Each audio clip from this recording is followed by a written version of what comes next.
February 13th. We are 1 day away from pitchers and catchers reporting to Dunedin and spring training officially starting for our Toronto Blue Jays. Hello and welcome to the Walk-Off, everybody. I'm Scott Belford, joined as always by the best co-host in the biz, Adam Mack. This is a Monday morning mailbag on a Tuesday afternoon. Every single week, we get so many questions and comments from you folks. Really appreciate the interaction. You can always reach out to us on Twitter. You can DM us at Walk-Off Podcast. You can also shoot us a message on Instagram, The Walk-Off Podcast. If you are a Patreon member, obviously you get that tip of the hat because we do truly appreciate you supporting the channel. But on top of that, you get the Patreon bump where you automatically get your question or comment into the mailbag. As well as that, you are a member of Discord, which is really starting to heat up here. We're seeing old members coming out of retirement. I was going to say hibernation works better, but yes, coming out of retirement, hibernation, however you wish to say it. So you can always join the Discord. That's just $4 a month and comes with the Patreon exclusive. All right, folks. Also, one last thing for Patreon. We're going live uncensored before every show for like 20 to 30 minutes. Today was a banger. So sometimes you'll wish we were censored. Sometimes you'll wish we were censored, but today was a good episode. Honestly, today's pre-show might be worth your $4 alone. It was a good one. Mm-hmm. All right. Very little horse pedophile talk, by the way. Very little. This isn't like Monday. Yeah. The censors at YouTube said no pedophile references until after the 1 minute 30 mark or we get demonetized. So that was about 1:45 for anybody keeping track. So we're good. It is February 13th, which means happy birthday to everyone. It's my birthday. And part of my Christmas strategy is I wish people a happy Christmas because that's what I celebrate. If you want to wish me a happy Hanukkah in return, cool. But now we can't be offended. So I'm doing the same thing for birthdays. I'll say happy birthday on my birthday. You guys say happy birthday on your birthday. And then we're all just happy together. So my birthday is coming up this week. So happy birthday to everyone. From me to you, whatever that means. Merry Adamus. Merry Adamus. That's what I want to. Merry Adamus from the bottom of my heart. From my family to yours. I'm drinking out of one of my birthday presents right here. For anybody that you ever watch Suits, Scott? I watched a little of it and then quit. Yeah. All right. Well, there was Louis Litt, the chubby antagonist lawyer that works at the firm. He's got a coffee mug that says "You just got lit up," which is a hilarious pun.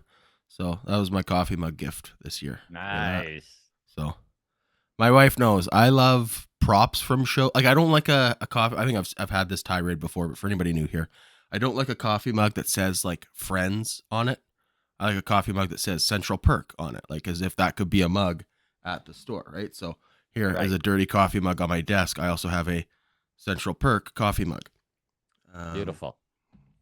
That's my thing. So I don't have a Suits coffee mug. I have a prop from the show coffee mug. Big difference. I actually tip of the cap to my wife. I have a bag of pretzels, and they're making me thirsty. So that's... Moving on. All right. Prop from the show. Got a bag of rolled gold. All right. This is great. Great content here today. Just weeding out the casuals. This one, first one we're going to start with, comes from Phil on YouTube, who says, Padres fan point of view. Don't know why he clicked on our video, but we did, and thank you. Hey, we'll take it. We actually got a lot of, I want to say international audience, and I guess technically that's true. We had a lot of Yankees fans commenting on the last one too. One person was like, "Oh, Yankees fan here. You guys are great. Keep up. Keep doing what you're doing." And then another one was like, "Weird." Yeah, another one was like, "Fuck you, fuck Manoa, fuck Ollie." I was like, That's better. That sounds better. That sounds right. The first one must have been a Canadian living in New York or something. All right. Anyways, Padres fan point of view. Blue Jays going to arbitration with their best player that you want to lock up over $1 million is crazy shit. That's like an A's, Marlins, Reds, and Pirates move. We have no revenue, and AJ still didn't go to arbitration with anyone. Ruining relationships isn't worth a few $100K to $1 million.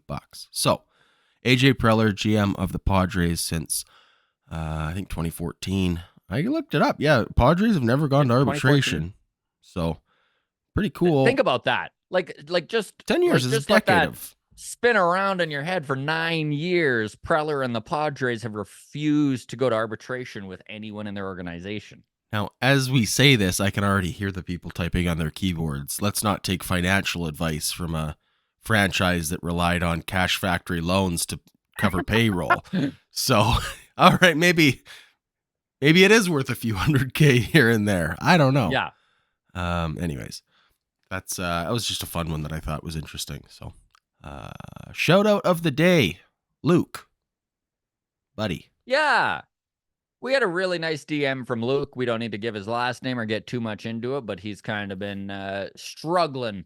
You know how you go through bumps in the road. I've been life, there. I lived there. right? Mayor of Struggletown for a few years in my life. Yeah. So anyways, tip of the hat to Luke. We just, we're here for you, bud. Reach out anytime. And yeah, man, anytime. Just glad to hear you enjoyed the show, and things will pick up for you. There you go. Next one always makes me smile when I see this. This is James on YouTube, says, why does Adam keep calling him Gary Gossman? His name is Kevin Gossman. This was I love what? This so much. This was a what I love about it is that our listeners are in on it enough now that whenever someone says this, there's always a comment being like, and it's almost exasperation at this point where they're like, oh, one time Adam fucked up and said Gary instead of Kevin, and now they've been playing this Gary Gossman card constantly. So yes, we know it's Kevin. Sorry if we're annoying everyone. We're going to continue to, though. Do you ever watch Family Guy? Yeah. Family Guy's the king of like driving a joke into the ground until it's not funny anymore, and then continuing to do it until it kind of is funny again on the other side. Mm-hmm. And you're just like, oh my God, are they still doing this? This is so dumb. Yeah. Oh my God, I can't believe they're still doing this. And then now it's a full laughter. We're in the dip. We're in the dip. No, we're starting. We're the least funny part of it. We're starting to, I'm starting to see the comments where people are like, this is my favorite inside joke and stuff like that. So I think we're on the upswing. We just got to keep going. Right. All right. Like it or not, we will. Like it or not, we will. Exactly. Dip or not, here we are. Deb on Patreon says, speaking of awkward misunderstandings, being a newbie baseball fan and seeing fans hold up KKK signs made me think they were racist at first. That's really funny. Yeah, that is good. That's really funny. Another new baseball thing. So I've told this before, but my wife always used to think that when the outfielders were out there doing this, right, that they were just like, rock and roll, everybody. Rock and roll. Let's get loud. No. Let's get loud. 2 outs. 2 outs. Yeah, that's great. Devil horns. Devil horns. Yep. All right. Reference to yesterday. Oh yeah. If the half-hour pre-show today wasn't worth your $4 a month, yesterday's MLB Monday certainly was. Every week we do a MLB Monday cover non-Blue Jays news. It's always still ties back to the Blue Jays. We can't help it. But comment on yesterday's episode when we were talking about Wander Franco and the Tampa Bay Rays. We got off on a really epic tangent here. Johnny says, I have definitely never experienced as much pedophile horse talk in my life as I just did in the last 5 minutes. And then, us too. Us too. But we were the perpetrators, but us too, man. Yeah. They say never look a gift horse in the mouth and never take your eyes off a pedophile horse. That's not right. even for a second. Okay. Mish added, my phone slipped out of my hand. I accidentally fast forwarded and it came back at the give me that pedophile horse merch. Thank God I had my headphones in. So it was a chaotic day yesterday. Yeah. We'd hit the point in building that joke where we now had come full circle and we're pretending that you, the audience, were demanding the merch for it. Yes, exactly. So I can't wait to read the comments after this one. Mark messaged us on Patreon and said, LOL, I had a Happy Gilmore in my mind for the grandma thing. That was referencing your Grandma in Grand Prairie last week. Mark says a couple things. By the way, speaking of merch, he says, got my mug in the mail. Thanks so much. Nice. Cheers to you, Mark. He says, and I ordered a Bad Taco shirt a while ago, and I wanted to say thank you guys for using a thicker material for the shirt. Nothing worse than ordering t-shirt online, and it's as light as cheesecloth and sticks to your body. So tip of the cap to you and your wife, because you guys really tackled the merch, and I know your wife especially spent a lot of time sourcing good t-shirts and all that. So no, I'm glad. My appreciation. I'm glad that people are liking it. Yeah, for sure. And then Mark adds, guys, if you want a Bad Taco shirt, by the way, we do have some left. So feel free to just reach out and we'll make it happen for you. There you go. Mark adds, lastly, Adam, your comment about raging if they let Bo and Vlad walk for nothing. I also live in Edmonton and will gladly head to White Ave with you to flip cars if this happens. So hopefully that doesn't happen, but if it does, we're certainly doing it. Yeah. Park your cars off White if it happens. Park your cars off White. Yeah, exactly.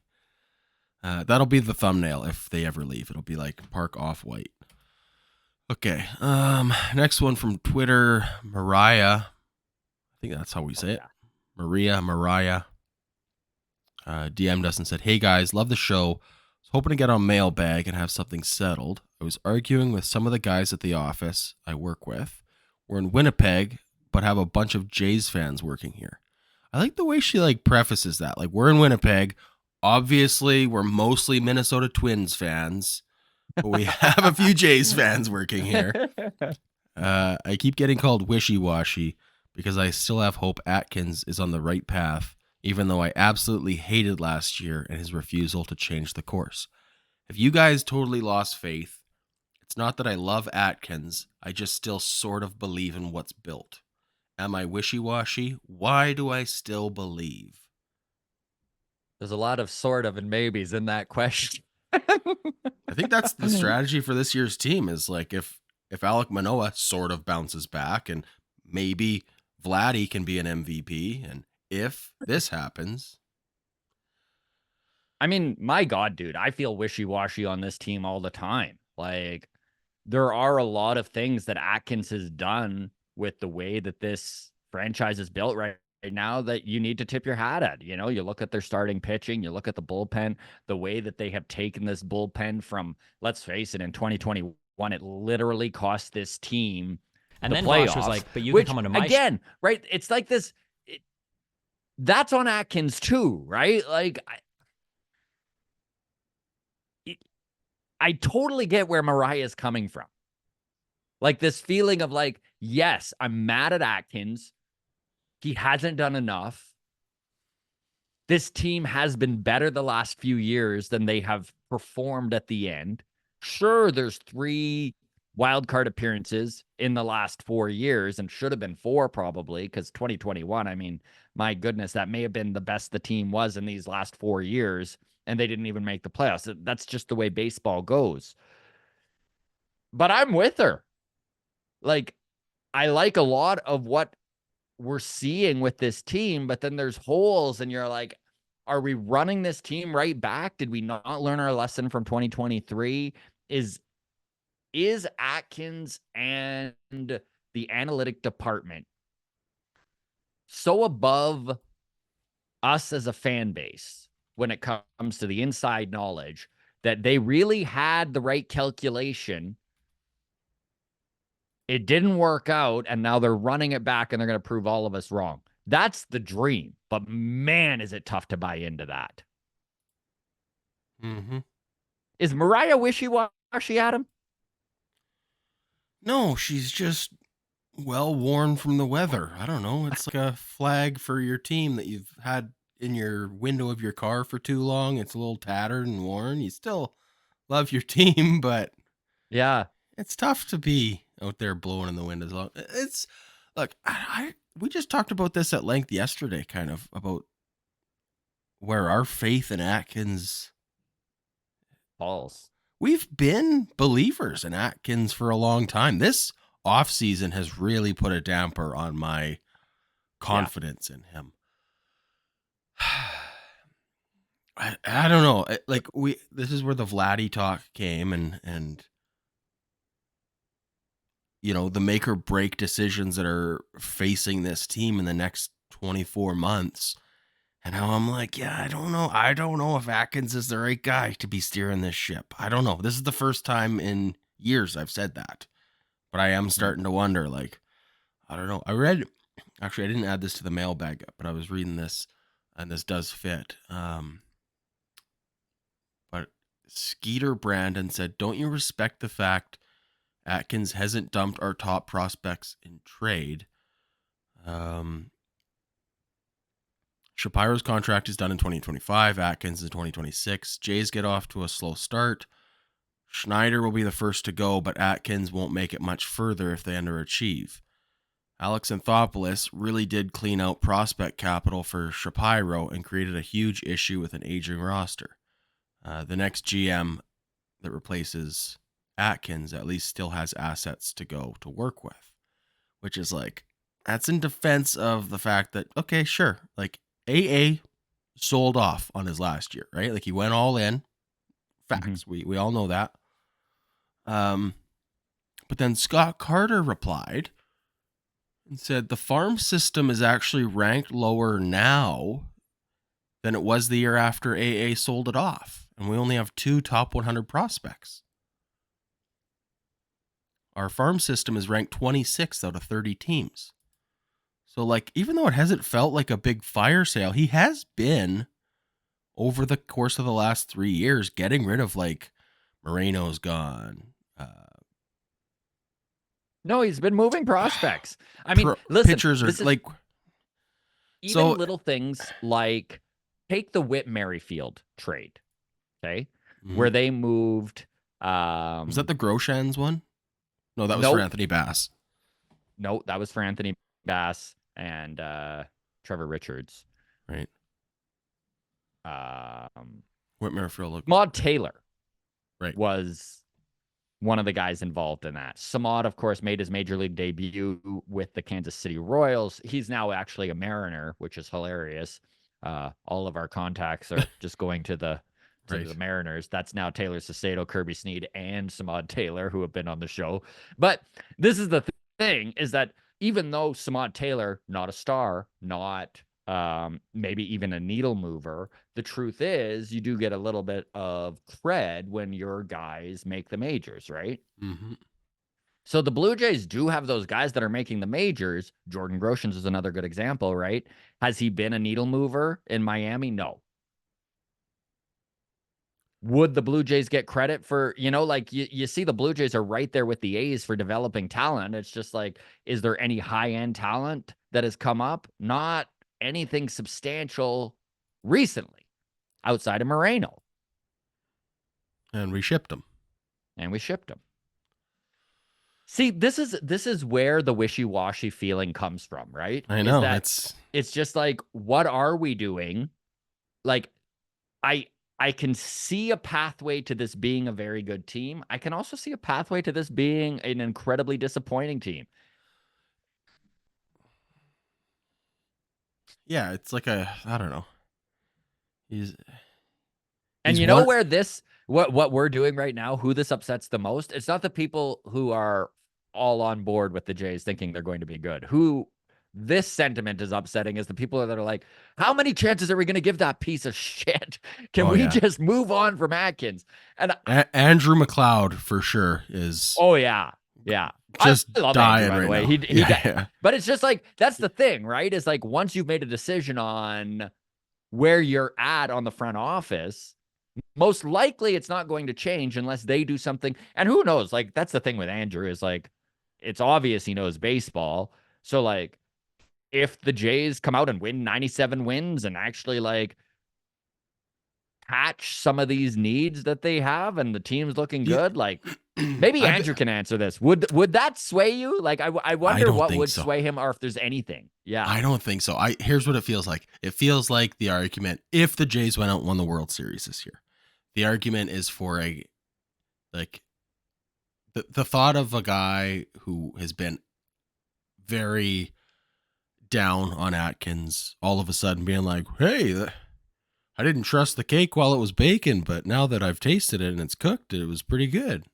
It would be Be like a hitter who goes 0 for 3 with 3 strikeouts, but then in his fourth bat hits a grand slam.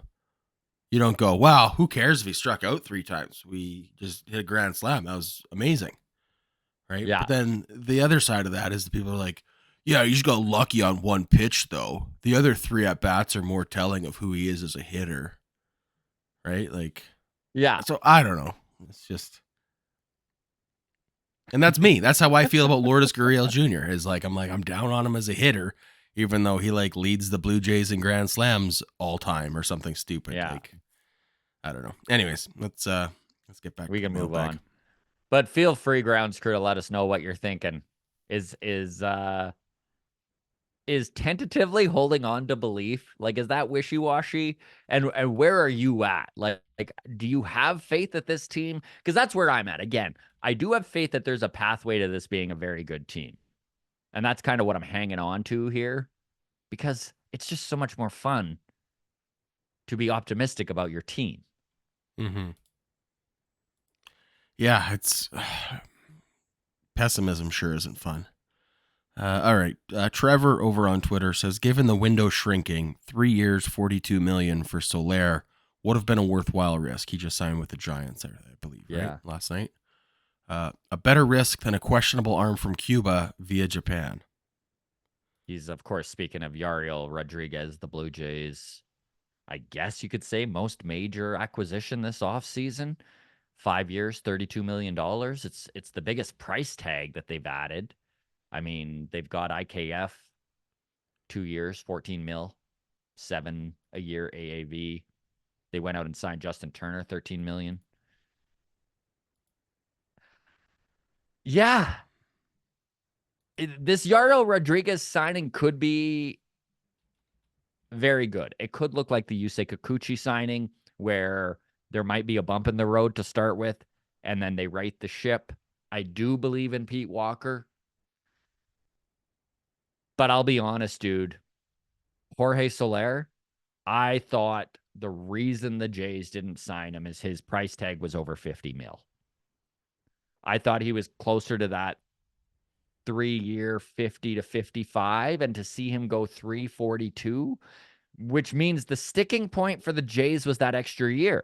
And I know that we do have a question or comment coming up here about the budget and how many guys are under contract after 2025.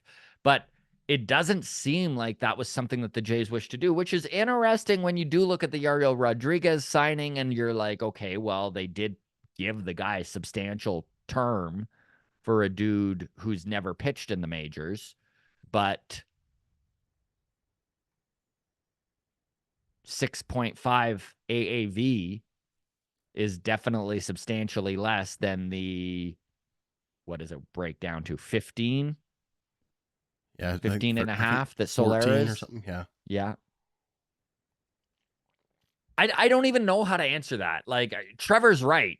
And if you're down on this team, these are not the moves that are going to change your mind, right? These have been peripheral moves. Have they even substantially replaced the production they lost in guys that weren't that exciting anyways, and guys like Whit Merrifield and Matt Chapman, right? Like, has Brandon Belt's production been replaced? Question mark. Yeah. Question marks all over this team. Yeah.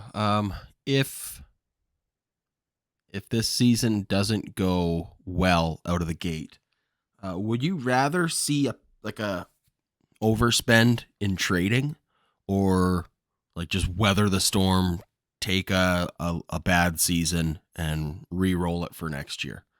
Because I don't even know how to answer that question. That's where I'm 2 years ago, this is where it started, where we didn't go hard enough in free agency after the COVID year, and then we had to overpay in trades to get what we needed that we didn't get in free agency. And I thought we learned our lesson, and last year it seemed like we did, and now it seems like we're making the same mistake again. And I'm just worried that, like, a guy like Arelvis and a guy like Tiedemann and a guy like Yosfer Zulueta, for whatever your confidence is in a guy like him,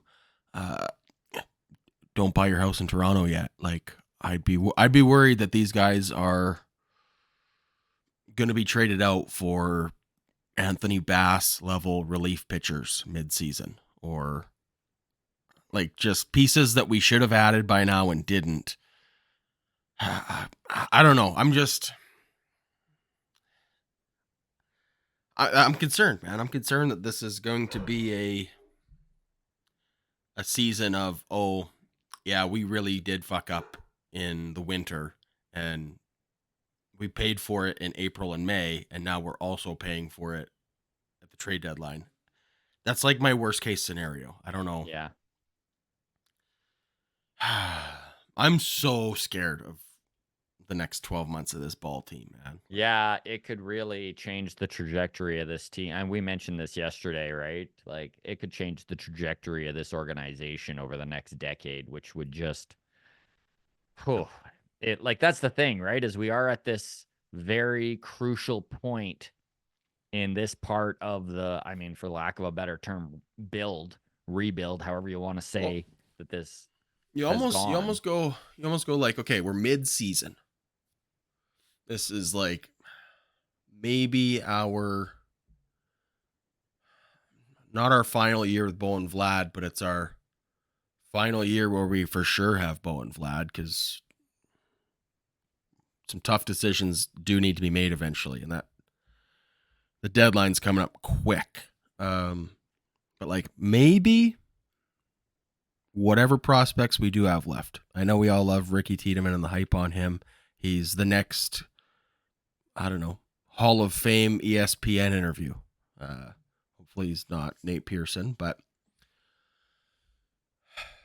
maybe we do got to just go fire sale at the trade deadline, go all in, get rid of any prospect who's worth anything, Manoah included. Get whatever you can, 10 cents on the dollar for Manoah if he's not bouncing back. I don't know, but whatever it is. And then trade away Bo and Vlad for just like a huge haul of prospects. Like guys that are AAA pushing MLB and are like, but like you only do it for like if you can get like real dudes who are like a Jackson. You want a Jackson. You want a guy who's like dominating AAA, and you're like, why isn't this guy in the bigs yet? This guy's 21 and he's fucking raking. You know, you get a couple of those guys, and then you go, okay, we're starting over from scratch, but we got two big studs, and we just signed Juan Soto. This goes with a complete overhaul of the front office, right? In this scenario. No, we're not having continuity at the GM is a huge competitive advantage, Scott. This guy sits down to pee. He's as good as he. This is why Rogers isn't letting their analysts come on our show anymore. This is it right here. This is it right here. This is it right here. We miss you, Jeff Blair. Yeah, exactly. All right, that's yeah. I don't know, man. It's yeah, of course it comes with an overhaul. Like everybody's gone. But I don't know. I feel like I would I hated everything you just said. Like I know. Honestly, I'm staring down the barrel of a rebuild as a Calgary Flames fan right now. And buddy, I don't know if I can physically and mentally take two of my teams rebuilding over the next 5 years. Ugh. How about this? This is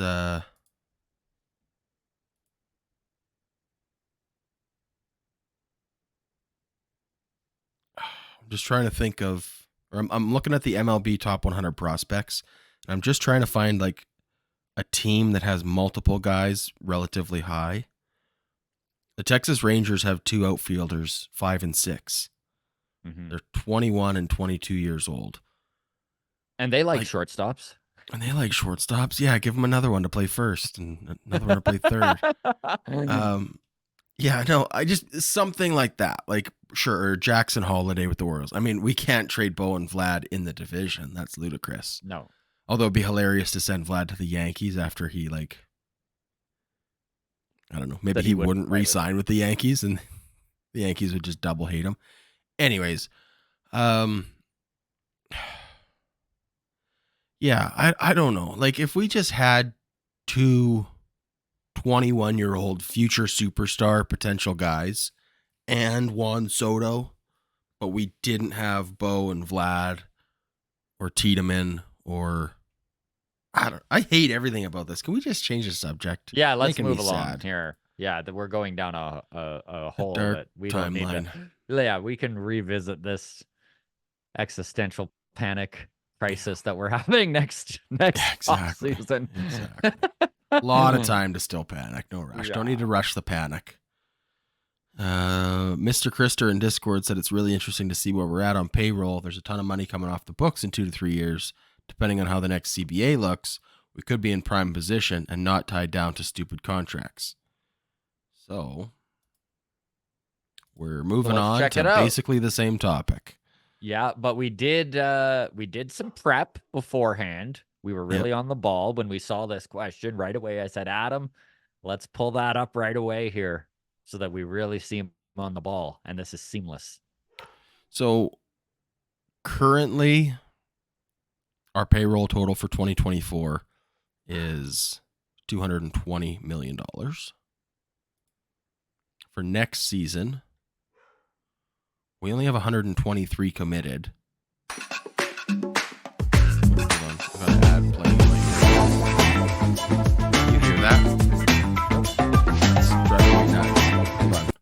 I gotta close that window. Sorry, Spotrack was just blasting like a ski resort advertisement. I don't know. Did I lose you, Scott? No. I'm just letting you sit in it. Could you? Thanks, buddy. Thanks. Yeah, I'm here for you, pal. Thanks. I've totally fucked myself. Could you hear any of that? No. Okay, so it probably wasn't going. As far as everyone here, you just seem crazy right now. I think the way my audio is set up for Zoom is that you won't hear it. Patreon wouldn't have heard that, but I think my whole desktop audio does get recorded for the YouTube side of things. So everyone on YouTube is like, "Oh no, we definitely heard that aberration. That was terrible." Okay, let's go to Fangraphs instead. Projected payroll, team totals. So 220 in 2024. Yeah, just over the first luxury tax threshold. Well, so a lot of these are like interesting. Estimated player benefits, estimated salaries for players in the minor leagues. Like Fangraphs comes to a different calculation than Spotrack does. So we'll just stick with Fangraphs since they are not playing a loud advertisement. Their estimated luxury tax payroll for the Jays this season is $248. Right. Which is still just under that second luxury tax threshold. Yes. By the way, notably, the luxury tax threshold for 2024 are 237, 257, 277, and 297. So those are the thresholds. But yes, 248 this year. Next year, 143. Now, again, this doesn't take into account like arbitration money. Yeah. Right. So this year alone, we're paying $59 million in arbitration salaries for guys like Bo and Vlad and whatever. Right. So even though next year is 143, you can probably add another 70 million in arbitration. So that takes you to 210 right there. Right. So it's not as much coming off the books next year as these initial numbers look. But in 2026, where Bo and Vlad are free agents, we're down to 94 million. So there will still be some arbitration money that does get added to that figure. But with Vladdy's 20 million and Bo's money coming off, it's not going to be 60 to 70 million. It'll be probably under 30. So even with that money, we're still probably around 120 million in money we're going to have to pay. So yeah, by 2026, way down. 2027, we're down to 47 million in committed salaries. So yeah, money is coming off the books. But again, back to the is Ross Atkins the right guy for the job? This is where you go, Well, he structured contracts in a way where like it is all coming off the books at the right time to pay guys or whatever, right? Like Mm-hmm. whether it is a Bo and Vlad or a Juan Soto A or Juan whatever, Soto. there's going to be money available to spend in 2026. Man, Juan Soto is such an interesting subject when it comes to free agency and how that can affect an organization moving forward because he is 25. He is such a uniquely talented guy, lefty bat, just a huge on base percentage, a dude you definitely would want to build around. And the fact he's so young and you can lock him up long term, like even if you're not fully ready to compete in 2025 when he's available, I mean, if you can see down the road a little and you can see a world where 2 or 3 years like you're competing in 2027 or 2028, like Juan Soto is still going to be an incredibly valuable at 28 years old to have in the fold. So it's going to be interesting to see how many teams are in on Soto. We watched 7 or 8 of them make themselves known for Ohtani. And I know that it supposedly came down to, I mean, he was always going to LA, but, it supposedly came down to the Cubs, the Cubs, Jays, and LA.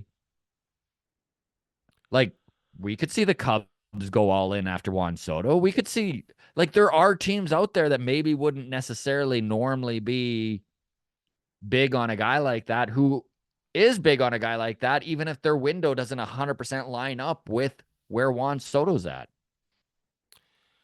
Yeah, it'll be interesting. I just want to point out before we move on, who's left in 2026, right? 2 years from now, who is, I don't want to say for sure a Blue Jay because people retire, people get traded, whatever. But in terms of contract commitments, we've got George Springer in his final year of a deal at $24 million. Gary Gossman in his final year at $23 million. Chris Bassett's a free agent the year before, that year before is his final year. Barrios we're committed to until 2028, so he's here for a while. Turner, free agent after this season. Kikuchi, free agent after this season. Bichette will be gone by 2020. Oh, I shouldn't say that. Oh, I just jinxed us. He's coming off the books in 2 years. Chad Green off the books in 2 years. Kiermaier, 1-year deal. IKF, 2-year deal, so he's gone by 2026. Yariel Rodriguez, our newest contract, that's a 4 to 5 year deal, so he'll be around. But then like our arbitration guys, Danny Jansen, free agent next year. Trevor Richards, free agent next year. Vladdy, Romano, Biggio, Meza, Swanson, Cabrera, all free agents in 2026. The only guys with a single ARB year left is Dalton Varsho, Alejandro Kirk, Espinal, Nate Pearson, and Manoah with 2 years left of ARB in 2026. So, yeah, it is prime for a flip. I don't know. Take it however pessimistic or optimistic suits you best. Mm-hmm. There's valid reasons to be grim, and there's valid reasons to be like, okay, there's a light at the end of this tunnel. That's a lot of money. Yeah, there's a lot of money available. Yeah. So there is one thing I'll say is that I don't think our payroll is going to come down anytime soon. Like, I don't foresee the Blue Jays and Rogers, who just sunk tens, if not hundreds of millions of dollars into renovations. Yeah, 300 mil. And is about to bail on an NHL exclusive contract that cost them a fortune and made no money for them. They're not going to be getting out of the baseball is important game anytime soon, I think, for their portfolio. So, yeah, I mean, whatever. We can speculate all we want on Bo and Vlad's future, but I think regardless, we're going to be a 200+ million payroll team, I would say, for which the means there's some major future. money that can be spent. There's some major money that can be spent. If not this upcoming offseason, then between 2025 and 2026, there's going to be a pile of money coming off the books. So what does that mean? Who knows? Who knows? It's for people smarter than us. Okay, a couple last ones to get to here. Wyatt in Patreon has a fun one for us. So, hey, fellas, fun one for Mailbag.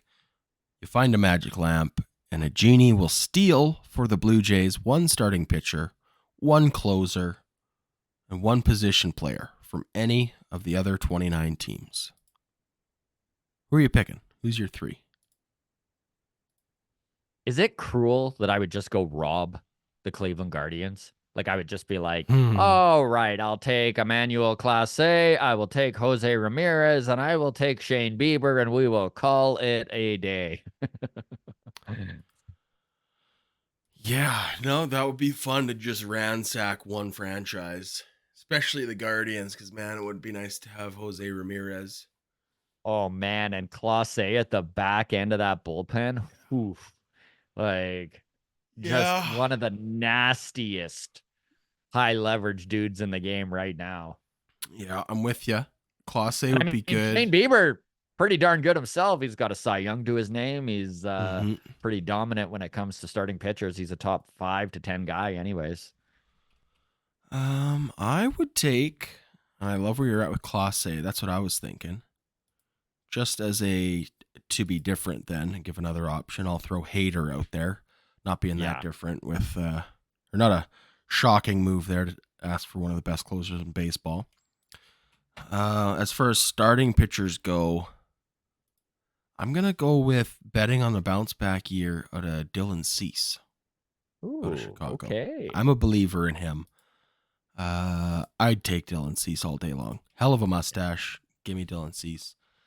And then for a position player, Juan Soto. Yeah. Yeah. How old's Jose Ramirez? 30. 30? Juan Soto's what? 19? 25. Juan Soto's just a baby. Just a baby. 25 though. Come on. That's still a baby, right? That's my point. So, yeah. Love this exercise, and we'll go over this again next mailbag. So drop your comments. We need a closer, a starter, and a position player. You can go one team, you can go 3 teams. Who are you after? If you get a magic lamp and you get to steal one of each of those.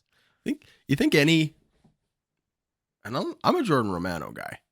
You think any Jordan Romano simps out there are just picking Jordan Romano just for the sake of, I'm good with Jordan. Jordan's a good enough close. We don't need anybody else. I could see someone saying that.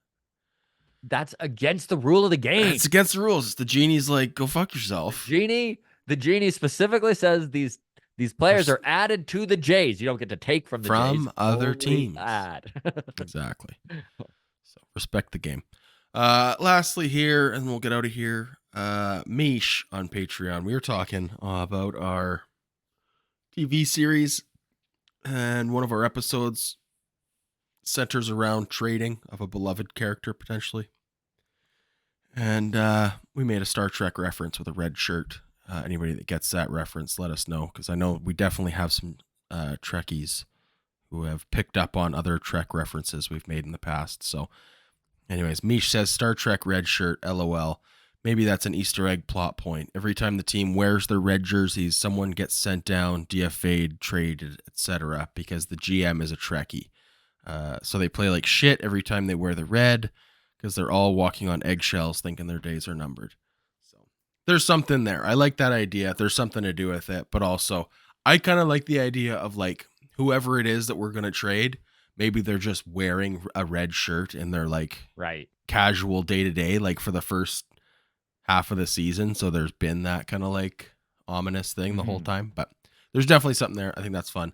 And I want to get to this comment because Mish is at the home opener in April. And she says, I'm so effing excited. Can't wait to sit in my shiny new seat. I freaking love that mine will be the first literal butt that sits in it for the first 3 games. LOL. All these renos, that is one thing to keep in mind when you are going to the season opener is literally your butt will be the first butt in that seat. There you go. Very cool.